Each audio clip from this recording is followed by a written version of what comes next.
What's up, YouTube? Welcome to Back in Bama with Corey, all about Bama football news, updates, and more.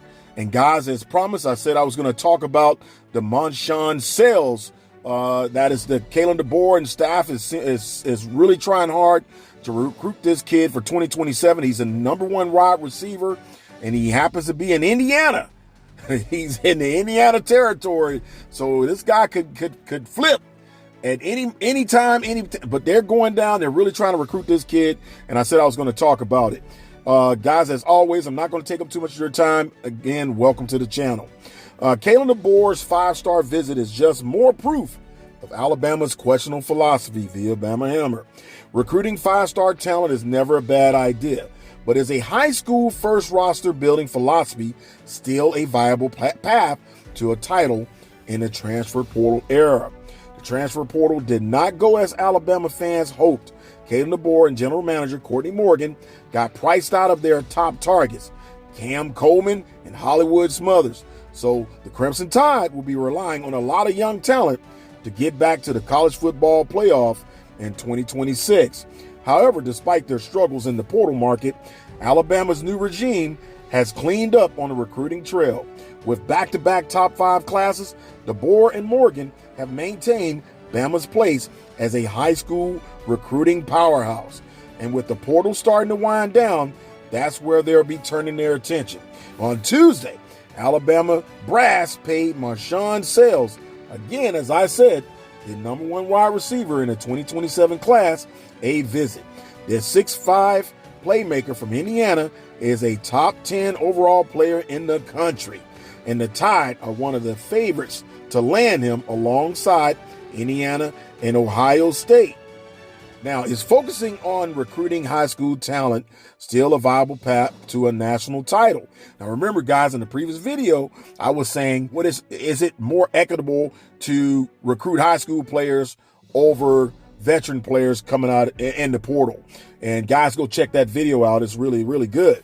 It says it's never been a bad idea to recruit elite prospects like Sales, and Alabama has a building reputation of success with young wide receivers from Ryan Williams to Lazir Brooks break out in the college football playoff.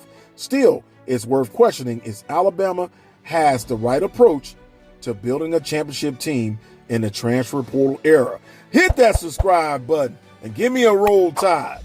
Elite recruiting is helpful, but in an era when the best teams are filled with veteran transfers in their final year eligibility, it's a challenge to compete with a young roster. And with so much money in the portal, it can be equally different to keep those former 4 and 5 stars on your roster for 3 or 4 years. Now, it's the prevailing question of team building in the portal era. Can you still win by spending most of your resources on recruiting and developing high school talent, or are you just doing that for another program to reap the benefits by plucking them out of the portal? Maybe it's just better to pay the premium for proven talent. Alabama may not have a choice. It seems that the Tide don't have the war chest to compete with Texas, Texas Tech, Texas A&M, and the sport's other portal superpowers. So Deboer and Morgan will have to plow forward with a high school first philosophy that demands patience that Alabama fans may not have.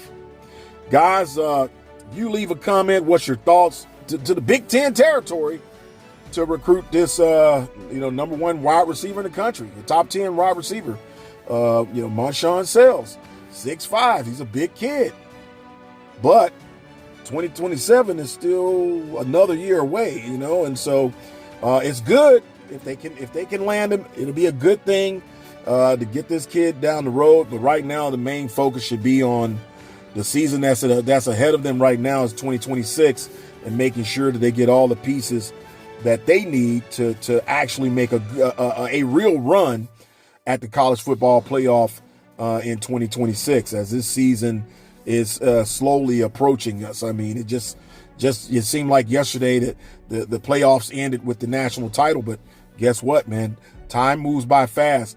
Guys, as always, thanks for the pull-up. Remember to hit that subscribe button. And remember, back in Bama with Corey, all about Bama football for real lifelong fans just like you. Subscribe to Back in Bama with Corey, all about Bama football. Turn on all notifications and hit that like button.